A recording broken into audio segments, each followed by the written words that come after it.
Okay,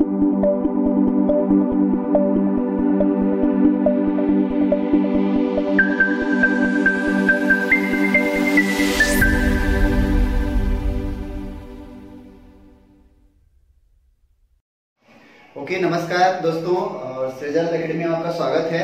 RRB NTPC के लिए हम लोग की ये वीडियो आपके जा रही है और करंट अफेयर्स के लिए जा रही है। और हम बस केवल मोस्ट इंपॉर्टेंट टॉपिकों पर बात करेंगे, विस्तार से नहीं, केवल उन टॉपिकों पर बात करेंगे जो एग्जाम पर्पज से आपके लिए लेटेस्ट और महत्वपूर्ण होगा। तो आज के हम लोग की टॉपिक है नोबेल पुरस्कार। नोबेल पुरस्कार की शुरुआत किसने की, कहां से हुआ, कैसे हुआ, तो जानते हैं। 21 अक्टूबर 1833 को स्वीडन में अल्फ्रेड नोबेल का जन्म हुआ और इन्होंने अपने मृत्यु से पहले एक वसीयत लिखी और वो वसीयत 1895 में लिखा इन्होंने। और उस वसीयत में ये लिखा कि हमारे मतलब जो संपत्ति है, जो भी है, वो चिकित्सा, भौतिकी, रसायन और साहित्य के क्षेत्र में और इसके बाद आपका शांति के क्षेत्र में पुरस्कार के रूप में वितरित किया जाए। तो इस बात को ध्यान में रखते हुए 1900 में एक नोबेल संस्थान की स्थापना की गई, निजी संस्थान की स्थापना की गई। उसके बाद यह संस्थान 1901 से नोबेल पुरस्कार देने की मतलब शुरुआत की। और वो नोबेल पुरस्कार किन किन क्षेत्रों में देना स्टार्ट किया, तो रसायन विज्ञान के क्षेत्र में, भौतिक विज्ञान के क्षेत्र में, उसके बाद चिकित्सा के क्षेत्र में, उसके बाद साहित्य के क्षेत्र में, उसके बाद शांति के क्षेत्र में। तो इस तरह से शुरुआत में 5 क्षेत्रों में यह पुरस्कार दिया जाने लगा। लेकिन 1968 में एक क्षेत्र था जिसका नाम था अर्थशास्त्र। तो 1968 में अर्थशास्त्र को भी नोबेल पुरस्कार में शामिल किया गया। तो इस तरह से यह पुरस्कार कितने क्षेत्रों में दिया जाता है, तो 6 क्षेत्रों में। पहले कितने क्षेत्रों में 1901 से दिया जा रहा है, तो 5 क्षेत्रों में। और 1968 से कितने क्षेत्रों में दिया जाए, तो 6 क्षेत्रों में। लास्ट वह कौन सा क्षेत्र या सब्जेक्ट था जिसे नोबेल पुरस्कार में शामिल किया गया, तो वह है अर्थशास्त्र 1968 में। तो इस तरह से ये सामान्य नोबेल पुरस्कार की एक छोटी सी जानकारी रही। नोबेल पुरस्कार किसकी स्मृति में दिया जाता है, तो नोबेल पुरस्कार अल्फ्रेड नोबेल की स्मृति में दिया जाता है, जो डायनामाइट के आविष्कार किए थे। तो इस तरह से नोबेल पुरस्कार की घोषणा होती है और 10 दिसंबर को यह पुरस्कार दिया जाता है। प्राय इसकी घोषणा 2 महीने पहले से शुरुआत हो जाती है। इसकी घोषणा करने का शुरुआत 2 महीने पहले से हो जाता है और अलग अलग डेटों पे अलग अलग पुरस्कार दिया जाता है। यह पुरस्कार जैसे हम एक बात करते हैं तो देखते हैं इस टॉपिक पर ही। नोबेल पुरस्कार 2019 अर्थशास्त्र के क्षेत्र में जिसको पुरस्कार दिया गया, तो यह पुरस्कार की घोषणा कब होती है, 14 अक्टूबर 2019 को घोषित होता है। किसके लिए, तो अभिजीत बनर्जी, एस्थर डफलो और माइकल क्रेमर, इन लोग किस टॉपिक के लिए पुरस्कार दिया गया, तो वैश्विक गरीबी उन्मूलन में उनके प्रायोगिक दृष्टिकोण हेतु यह पुरस्कार दिया गया। हालांकि इनकी अलग अलग पुस्तकें हैं जिसका मैं चर्चा यहाँ पर नहीं कर रहा हूँ।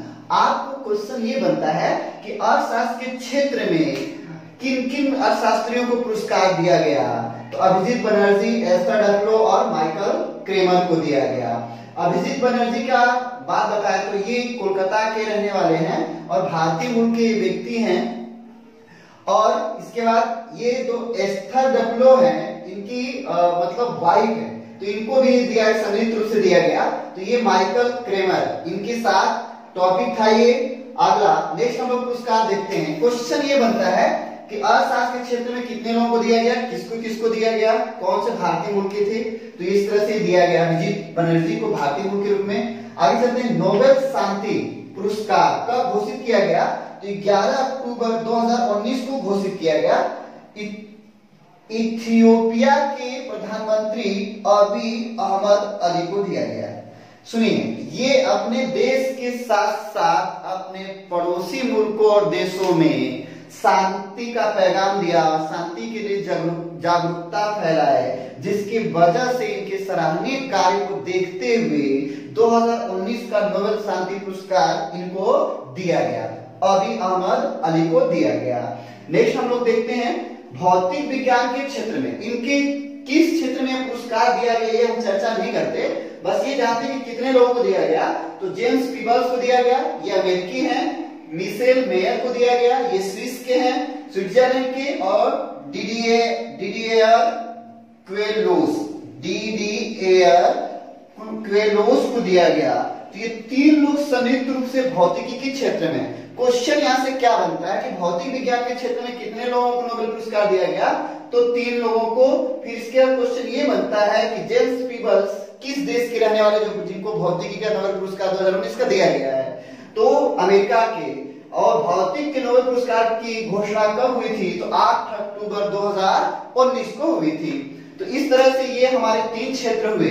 नेक्स्ट क्षेत्र हम लोग का होगा साहित्य के क्षेत्र में। 2018 में साहित्य के क्षेत्र में पुरस्कार नहीं दिया गया था, तो 2018 के भी पुरस्कार के लिए और 2019 के भी पुरस्कार के लिए संयुक्त रूप से घोषणा की गई।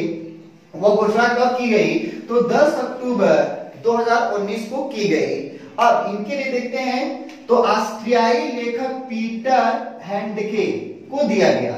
2019 के लिए यह पुरस्कार दिया गया किस क्षेत्र में, तो साहित्य के क्षेत्र में। और 2018 का पोलैंड की लेखिका ओल्गा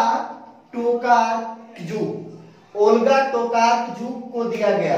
तो ये 2018 का हुआ और ये 2019 का। क्वेश्चन ये बनता है कि 2018 के लिए किस लेखिका को साहित्य का पुरस्कार दिया गया है, तो ओल्गा टोकार्चुक को दिया गया है। और 2019 के लिए किसको दिया गया है, तो पीटर हैंडके को दिया गया है। नेक्स्ट टॉपिक में हम लोग देखते हैं दिया रसायन विज्ञान का नोबेल पुरस्कार 2019 घोषित कब हुआ, 9 अक्टूबर 2019 को घोषित होता है।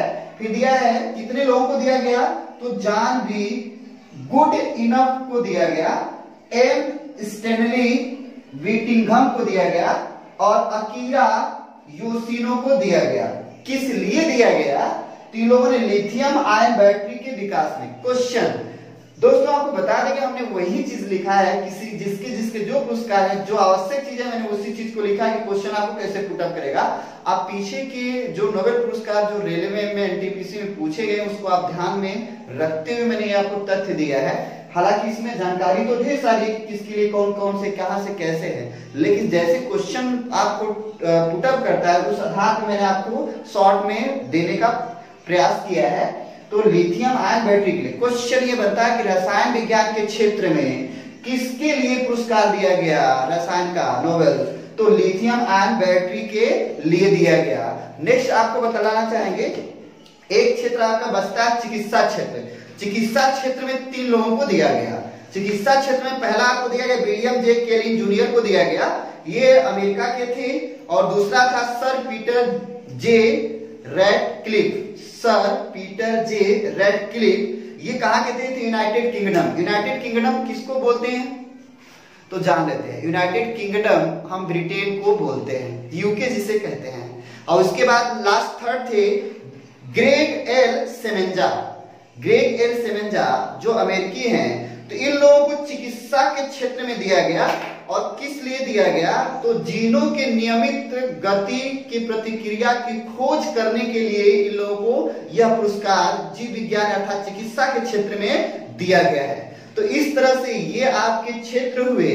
दोस्तों आपको बताना चाहेंगे कि यहाँ से आपके रेलवे में जितने दिन एग्जामिनेशन होंगे प्रॉपर हर अल्टरनेटिव डेट पर आप चाहे आपका जो अल्टरनेट डेट पड़े एग्जाम का, नोबेल पुरस्कार के क्षेत्र से एक क्वेश्चन आपको हमेशा बनेगा, जिसमें सबसे इंपॉर्टेंट किसका रहेगा, तो अर्थशास्त्र का रहेगा। और इसके बाद किसका रहेगा, तो साहित्य का रहेगा। ये सबसे इंपॉर्टेंट टॉपिक आपकी थी। अगली टॉपिक अभी जस्ट हम आपको लेके आते हैं। ओके, एक बार फिर से देखते हैं। नोबेल पुरस्कार स्वीडिश अकादमी के द्वारा दिया जाता है, स्टॉकहोम स्वीडन से, इसके माध्यम से ये दिया जाता है। और स्वीडन की राजधानी स्टॉकहोम है, यहीं से पुरस्कार दिया जाता है स्वीडिश अकादमी के द्वारा। आगे हम लोग देखते हैं नोबेल पुरस्कार में कितने भारतीय हैं और किस सन में किसको दिया गया है। तो पूरे एशिया की अगर बात करते हैं, पूरे एशिया में किसी व्यक्ति को नोबेल पुरस्कार मिला तो वो रविंद्रनाथ टैगोर को मिला। कहीं कहीं पुस्तकों में रविंद्रनाथ ठाकुर भी लिखता है, तो ये वही है। और इसके बाद 1913 में इनको मिला, किस क्षेत्र में मिला, तो साहित्य में।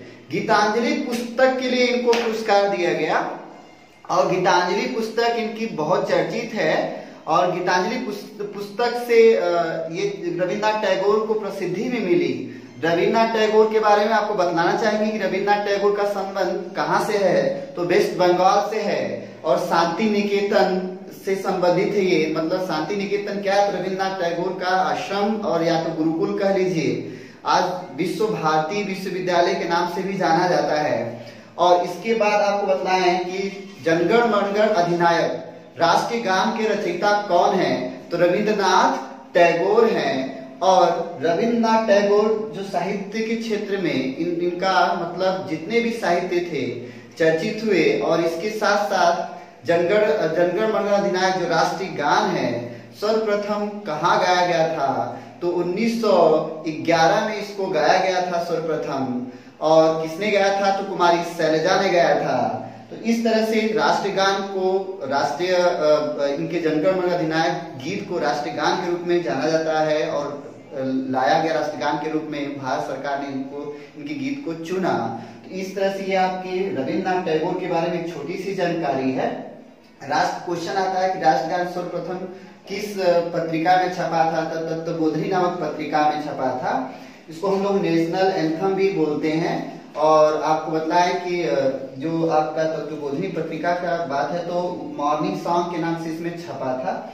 आगे चलते हैं, चंद्रशेखर वेंकट रमन, ठीक है, ये 1930 में इनको पुरस्कार नोबेल का दिया गया और भौतिक के क्षेत्र में दिया गया।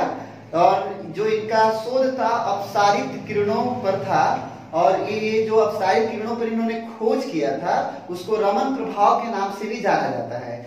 तो क्वेश्चन ये भी बनता है कि वेंकट रमन, चंद्रशेखर वेंकट रमन को किस क्षेत्र में, भौतिकी क्षेत्र में किस पर शोध करने के लिए दिया गया, तो रमन प्रभाव पर, अपसारित किरणों पर दिया गया था खोज करने के लिए।